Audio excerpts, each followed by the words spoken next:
আপনারা যারা গাড়ির বৈধ কাগজপত্র তৈরির জন্য বিআরটিএ অফিসে যান তাদের প্রায় প্রত্যেকেরই অভিযোগ ঘুষ কিংবা লেনদেন ছাড়া কোনো কাজই নাকি হয় না সেখানে।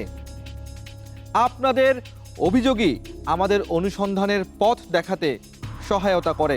শেষমেশ ওই বিআরটিএ অফিসে নজর রেখেছে তালাশ টিম।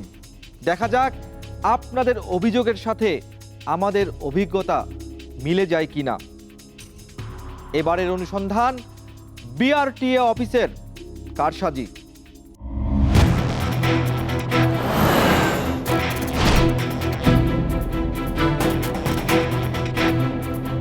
পাঁচ থেকে ৬,০০০ টাকা পর্যন্ত নিয়ে ওদেরকে কত দিতে হয়? বিআরটিএর কর্মকর্তাদের ১৫০০ টাকা দেওয়া লাগে। একটা লাইসেন্স করতে আপনার হচ্ছে গিয়ে ৫০০ টাকা লাভ করেন। কিন্তু আপনারা এই দালালদের কাছে করেন কেন? অফিসে ঢুকতেই দেয় না আমাকে। আমার কাছে হাজিরা করে ক্ষমা পেলাম আমি একবার।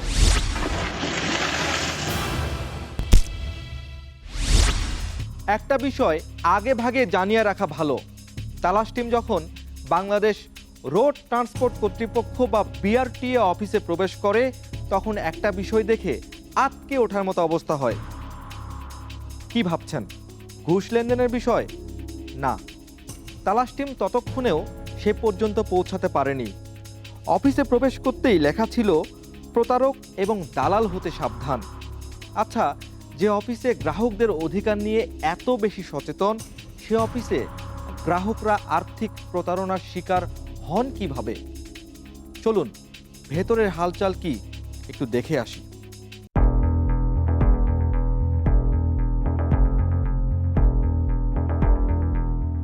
বাংলাদেশ রোড ট্রান্সপোর্ট কর্তৃপক্ষ তথা বিআরটিএ অফিস যশোর। এখানে প্রতিদিন শত শত মানুষ আসে গাড়ির কাগজপত্র তৈরির জন্য। অন্যান্যদের মতো তালাশ টিমের এক সদস্য নিজের ড্রাইভিং লাইসেন্স তৈরির জন্য এসেছে অফিসটিতে। ড্রাইভিং লাইসেন্স তৈরির প্রক্রিয়া কি তা জানতে বিআরটিএ অফিসের এক কর্মকর্তার সাথে কথা শুরু হলো।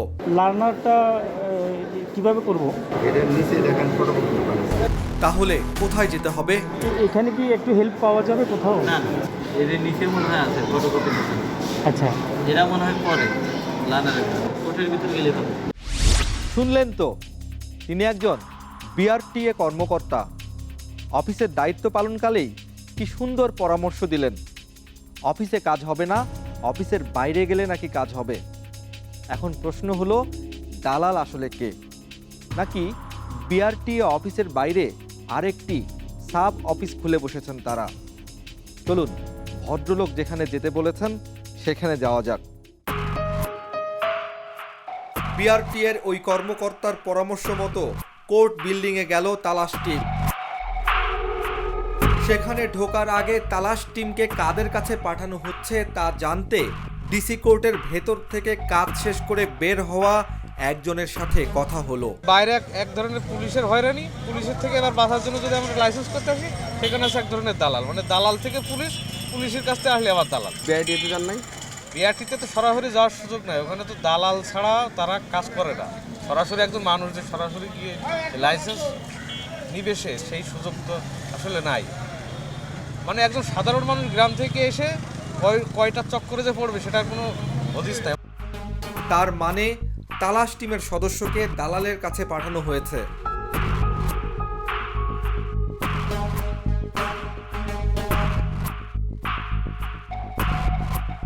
অবাক কাণ্ড, যশোর বিআরটিএ অফিসের ভেতরে তো ব্যস্ততার কোনো বালাই ছিল না, অথচ অফিসের কর্মকর্তা যেখানে পাঠালেন সেখানে দালালেরা বিআরটিএর অফিসিয়াল কাজ করছে খুব ব্যস্ততার সাথে। ব্যস্ততার মধ্যেই লাইসেন্সের ব্যাপারে একজনের সাথে কথাবার্তা শুরু হলো। এই ব্যক্তির নাম হাফিজুর রহমান।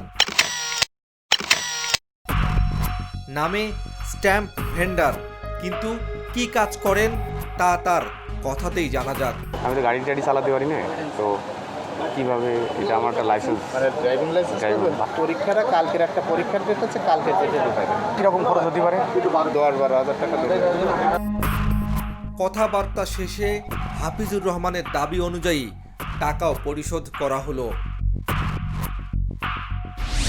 নিয়ম অনুযায়ী একটি অপেশাদার লাইসেন্স করতে সরকারি ফি বাবদ ৩,১০০ টাকা ব্যাংকে জমা দেওয়ার কথা, কিন্তু এখানকার অবস্থা দেখে মনে হচ্ছে এসব নিয়ম কাগজে কলমে আছে, বাস্তবে নেই। তাই তো সাধারণ মানুষ অনেকটা বাধ্য হয়েই দালালদের খপ্পরে পড়ছেন। গুনতে হচ্ছে 2 থেকে 3 গুণ টাকা। হাফিজুর রহমানের পাশেই চেয়ার টেবিল খাটিয়ে দিব্যি বিআরটি এর কাজ করে যাচ্ছেন আব্বাস হোসেন। এবার আব্বাস হোসেনের কাছে তালাশ টিমের আরেক সদস্য। উদ্দেশ্য হালকা যানের লাইসেন্স তৈরির প্রক্রিয়া জানা। কথা শুরু হলো। আর রেজুলেশন করে ক্লিক করে দেবো 7,000 টাকা, একটু কম হয় না, দামাদামি হবে না কোনো।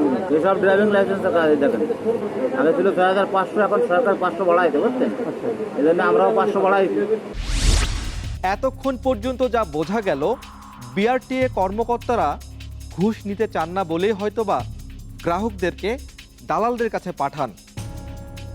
কিন্তু দালালরা যে গ্রাহকদের রক্ত চুষে খাচ্ছেন সেটা নিশ্চয়ই টের পাচ্ছেন।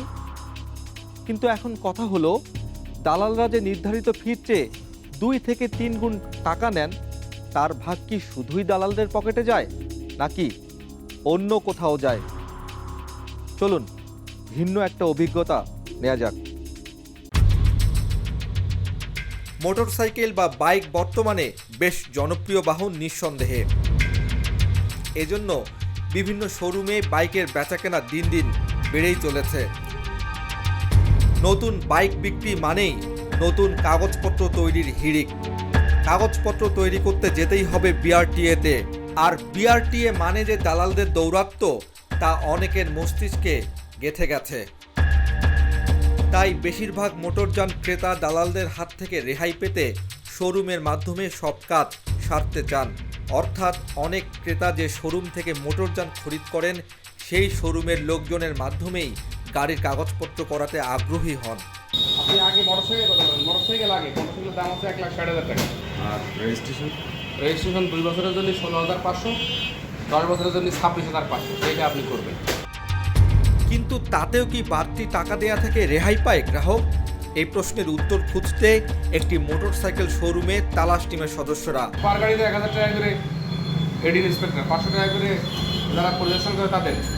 এবার আরেকটি মোটরসাইকেল শোরুমে যাওয়া যাক। বিআরটিতে টাকা দিতে হয়। আমাদের সাথে একটা কন্ট্যাক্ট হয়। আচ্ছা, পার গাড়িতে এখন তো আপনি শোরুমে ব্যতীত করতে পারবেন না। আপনি যদি দালালের মাধ্যমে যেতেন, দালাল যে টাকাটা নিত আপনাকে, তার মধ্যেও তাদের একটা অংশ থাকে। তার মানে সামনে পেছনে যেদিক দিয়ে যান না কেন, বিআরটিএর কর্মকর্তার জন্য বাড়তি টাকা আপনাকে গোনাই লাগবে। যদি তা না করে বিআরটিএর বারান্দায় সরাসরি যান, তাহলে পায়ের জুতো তো ক্ষয় হবেই, সেই সঙ্গে কাগজপত্রের জট এক জীবনে নাও খুলতে পারে।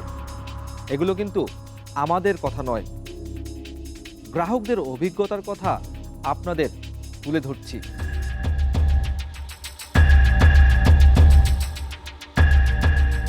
লাভ করে লোকে, এত লাভ করে না। এটা তো ব্যবসাদার। আপনার হচ্ছে গিয়ে 41, আপনি বললেন 3100 টাকা লাগে হচ্ছে গিয়ে আমাদের লাইসেন্স করতে, ড্রাইভারি লাইসেন্স। আমাদের কাছ থেকে 6,500-এর 6.5 টাকাও কম নেয় না, কয়েকদিন অফিসিয়াল করে 6100 টাকা।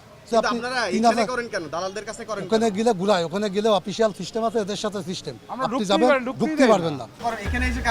অফিসে গেলে ভেজাল, আমাদের এ ভুল সে ভুল, হাজার রকমের ভুল ধরে আমাদের কোনো কাগজ সঠিক থাকে না। ভোগান্তির কারণে এখানে আসতে হয়। তখন আমরা ড্রাইভিং লাইসেন্স করতে যাই, তখন আমরা যখন পরীক্ষা দিতে যাই, তখন যদি পরীক্ষা সঠিকও হয়, তাও ওরা ভুল রিপোর্ট দেয়। দেখলেন তো বিআরটিএ অফিসে ঘুষ ছাড়া ঘূর্ণিপাকের কাহিনী। এবার মাথা আরও বেশি চক্কর দিয়ে উঠবে যখন দেখবেন 40,000 টাকার বিনিময়ে কোনো অভিজ্ঞতা বা পরীক্ষা ছাড়াই পেশাদার লাইসেন্স বা বড় গাড়ির লাইসেন্স পাওয়া যায়। 4 মিনিট পর ফিরছি।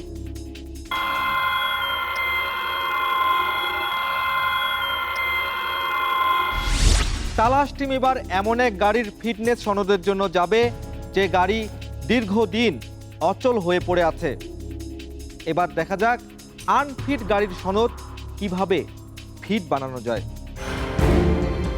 গাড়িটির অবস্থা দেখুন, 1990 মডেলের গাড়ি এটি পরিত্যক্ত অবস্থায় পড়ে আছে দীর্ঘদিন। এই গাড়িটির জন্য ফিটনেস সনদ নিতে হবে, সেজন্য গাড়িটি নিয়ে দালাল পর্যন্ত যেতে হবে আমাদের। অনেকক্ষণ চেষ্টার পর ধাক্কা দিয়ে স্টার্ট করে কোনো মতে গাড়িটি নেওয়া হলো। এবার চুক্তি করার পালা। গাড়িটার ফিটনেসটা একেবারে অবস্থা খারাপ। গাড়ি কি নিয়ে আসতে হবে? হ্যাঁ, আনা লাগবে। ফিটনেস ট্যাক্স টোকেন এগুলো করতে হবে। কত টাকা আসবে? আমাদের যাতে হবে না, আপনি করে দেবেন। এই ব্যক্তির নাম রফিকুল ইসলাম। পেশাদারি লাইসেন্স বানিয়ে দেওয়ার ব্যাপারে বেশ পারদর্শী নাকি তিনি। প্রক্রিয়াটা কি তাহলে? আইডি কার্ডের ফটোকপি, রক্তের গ্রুপ আর এসএসসি অথবা 8 পাসের সার্টিফিকেটের ফটোকপি। সমস্যা তো আরও আছে। আমি কিন্তু গাড়ি চালাতে পারি না ভাই। না, কর্মকর্তার সঙ্গে কথা বলছেন বিআরটি? কাজের জন্য কিছু টাকাও বুঝিয়ে দেয়া হলো। যশোর বিআরটি এর অধীনে সবচেয়ে প্রভাবশালী দালালের নাম বকুল। বিআরটি এ সম্পর্কিত সব ধরনের অবৈধ কাজ নাকি অনায়াসেই করে থাকেন এই দালাল। অপ্রাপ্ত বয়স্ক একজনের অপেশাদার লাইসেন্স করা যাবে কিনা সে ব্যাপারে জানতে চাওয়া হলো তার কাছে। 26,000 টাকা খরচ। 1 মাসে লাইসেন্স দেওয়া যেত, 1 মাস মূল কার্ড 1 মাসে দেওয়া লাগবে। পরীক্ষাও দিতাম না, তাও করে দিচ্ছি। রাস্তায় গাড়ি চালানোর মতো কোনো অবস্থা নেই, তাতে কোনো সমস্যা নেই। ঘুষের টাকা দিলেই সব ফিট। অপ্রাপ্তবয়স্কদের ড্রাইভিং লাইসেন্স লাগবে, তাতেও কোনো সমস্যা নেই। টাকা দেন, লাইসেন্স নেন। ড্রাইভিং ভিসায় বিদেশে যেতে চান, সেটির জন্য আপনার অপেক্ষা করতে হবে না। দালালদের ইচ্ছে মতো ঘুষ দিলেই বিদেশে যেতে পারবেন পেশাদার লাইসেন্স নিয়ে। আচ্ছা, এগুলো কি সড়ক দুর্ঘটনার জন্য যথেষ্ট দায়ী নয়? টাকার বিনিময়ে মানে যে জানে না, যে ট্রেনিং নেয় নাই, তার পরীক্ষা ছাড়াই তাকে একটা ড্রাইভিং লাইসেন্স দিয়ে দেওয়া, এটা তো কোনোভাবেই উচিত না। কিন্তু সেই যে এই কাজগুলো হচ্ছে, আসলে এগুলো দেখভালের জন্য যাদের, হ্যাঁ রাইট, মানুষ মারা যাচ্ছে, এগুলো দেখভালের যাদের দায়িত্ব, তারাও কিন্তু সঠিকভাবে সেই দায়িত্বগুলো পালন করছেন। যেখানে মানুষের জীবন মরণ নিয়ে বিষয় আছে, সেই জায়গায় দুর্নীতিটা আসলে রাষ্ট্রকে মানে 1 নম্বর প্রাধান্য দিয়ে আসলে দেখা উচিত। বিআরটি অফিস সংশ্লিষ্ট কোনো কাজে সরকারি ফি কত টাকা এবং দালালদের মাধ্যমে বাস্তবে কত টাকা নেওয়া হয়, এবার সেটা দেখা যাক। অপেশাদার লাইসেন্স করতে সরকারি ফি 3060 টাকা হলেও দালালদের মাধ্যমে নেওয়া হয় 7 থেকে 10,000 টাকা। পেশাদার লাইসেন্স করতে সরকারি ফি 1680 টাকা, কিন্তু দালালদের মাধ্যমে নেওয়া হয় 30 থেকে 40,000 টাকা। বড় গাড়ির নেম প্লেটের জন্য সরকারি ফি 4,600 টাকা হলেও বাস্তবে গুনতে হয় 25 থেকে 35,000 টাকা। মোটরসাইকেলের নেম প্লেট করতে যেখানে 2,260 টাকা সরকারকে দেওয়ার কথা, সেখানে দালালদের প্ররোচনায় পড়ে গুনতে হয় 6 থেকে 8,000 টাকা। প্রাইভেট কারের ফিটনেস সার্টিফিকেটের জন্য সরকারি ফি হিসেবে 1,087 টাকা নেওয়ার নিয়ম হলেও বাস্তবে গ্রাহককে গুনতে হয় 15 থেকে 35,000 টাকা। এভাবে প্রতিনিয়ত সাধারণ মানুষকে ঠকিয়ে অঢেল সম্পদের মালিক হয়েছে এসব দালাল চক্র। প্রথমে বকুল দালালের ব্যাপারে খোঁজ নিতে কথা হয় তার স্ত্রীর সাথে। উনি তো গাড়ির লাইসেন্স করে ইসলামের দোকান আছে। বকুলের স্ত্রীর মতো এলাকার সবাই জানেন বিআরটিএতে চাকরি করেন এই বকুল দালাল। ওই বিআরটি কাজ করে, ওর সাথে কাজ করে, ভাগ্নে। এমন মিথ্যে কথা প্রচার করে এবং বিআরটিএ দালালি করে জমিসহ এই 5 তলা ভবনের মালিক হয়েছেন বকুল। শুধু বাড়ি নয়, এভাবে মানুষ ঠকিয়ে একে একে হয়েছেন 10টি ট্রাকের মালিক। এবার আব্বাস দালালের এই বাড়িটি দেখুন। শুধু বাড়ি নয়, বিআরটিএতে দালালি করে নাকি অন্তত 10 কোটি টাকার সম্পদের মালিক বনে গেছেন আব্বাস দালাল। এভাবে সাধারণ মানুষের টাকা লুটপাট করে দালাল চক্র কি একাই সম্পদের মালিক হয়েছেন, নাকি অবৈধ টাকার ভাগ অন্য কোথাও যায়? এসব কিছু জানতে যশোর বিআরটি এর দালালদের মুখোমুখি হতে চায় তালাশ টিম। কয়েকদিন গ্রাহক হিসেবে পরিচয় থাকলেও এবার ক্যামেরা সহ দালালদের মুখোমুখি তালাশ টিম। এইগুলো এত বেশি করে টাকা নেন কেন সরকারি ফিসে? এটা কি কাজ করা ইলিগাল না illegal? Illegal illegal BRT permission দিছে? বিআরটি না, না। কার কার সাথে পরিচয় আছে? সত্য কথা বলুন। না না, এমনি যাই সবার সাথেই মুখছে না। দৃশ্যপটে এবার আব্বাস দালাল। ইয়ার করবো না, সবার কাছে হাজিরা করে ক্ষমা করলাম, আমি ইয়ার করবো না। খবর পেয়ে এরই মধ্যে বকুল দালাল আত্মগোপন করলেও ক্যামেরার সামনে যেন অনুতাপে পুড়ছেন রফিকুল দালাল। আমি যদি গাড়ি না চালাইতে পারি, আমার যদি ভারী লাইসেন্স দিয়ে দেন, তাহলে অ্যাক্সিডেন্ট হবে না? জি জি, বিশাল অন্যায়। আর কখনো করবেন? জি না, বিআরটি কর্মকর্তাদের কত দেন? বিআরটি এর কর্মকর্তাদের 1500 টাকা দেওয়া লাগে একটা লাইসেন্সের জন্য জি এক্সট্রা। জনগণের কাছ থেকে অবৈধভাবে আদায় করা এসব টাকা কিভাবে বন্টন হয় সে বিষয়ে জানা গেল এসব দালালদের কাছে। বিআরটি এর যে কোনো কাজের জন্য গ্রাহকদের কাছ থেকে যে বাড়তি টাকা নেওয়া হয় তার 20 ভাগ নেন দালালেরা, 30 ভাগ পান পরিদর্শক ও সহকারী পরিদর্শক, আর অবশিষ্ট 50 ভাগ টাকা দিতে হয় স্থানীয় বিআরটি এর সহকারী পরিচালককে। এসব টাকার ভাগ বিআরটি অফিসের কর্মকর্তার কাছে কিভাবে পৌঁছে দেয়া হয় তা দেখতে একজন দালালকে অনুসরণ করল তালাশ টিম। অফিস কক্ষে ঢুকে সহকারী পরিদর্শক মতিনকে টাকা বুঝিয়ে দিচ্ছেন ওই দালাল। কোন দালাল কত টাকা দিচ্ছে তা আবার লিখেও রাখা হচ্ছে। এবার আসল পরিচয়ে মতিনের সামনে হাজির তালাশ টিম। টাকা লেনদেনের ব্যাপারে জানতে চাইলে শুরুতেই অস্বীকার। টাকা লেনদেন হয় না আপনার এখানে?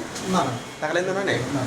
এরপর দালালের কাছ থেকে টাকা নেয়ার প্রমাণ দেখালে জবান পাল্টে যায় মতিনের। এই অফিসে টাকা লেনদেনটা কি ন্যায় না অন্যায়? অবশ্য টাকা লেনদেন অবশ্যই, হ্যাঁ অবশ্যই। দৃশ্যপটে এবার সহকারী পরিচালক কাজী মোহাম্মদ মোরসালিনের কাছে তালাশ টিম। সে অবশ্যই দায়ী হবে, তদন্ত সাপেক্ষে অবশ্যই সে যদি দোষী সাব্যস্ত হয়, আমার ঊর্ধ্বতন কর্তৃপক্ষ আছেন, ওনারা ব্যবস্থা নেবেন। এমন ঘটনা শুধু যে যশোর বিআরটিএ অফিসের তা কিন্তু নয়, দেশের সবগুলো বিআরটিএ অফিসের চিত্র হয়তোবা এমনই। তালাশ সরকারের সেবা খাতগুলোর দুর্নীতির চিত্র তুলে ধরে। প্রতিবেদন প্রকাশের পর যথাযথ কর্তৃপক্ষ নড়ে চড়ে বসে ঠিকই, কিন্তু কিছুদিন পর সেই আবার একই চিত্র। কিন্তু প্রশ্ন হচ্ছে, এসব দুর্নীতির শেষ কোথায়?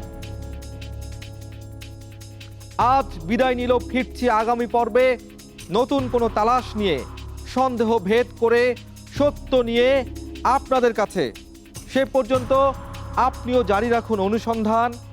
মনে সন্দেহ জাগায় এমন কিছু দেখলে তালাশ করুন, ভেঙে ফেলুন দৃষ্টির সীমানা। তালাশ টিম থাকবে আপনার সাথে।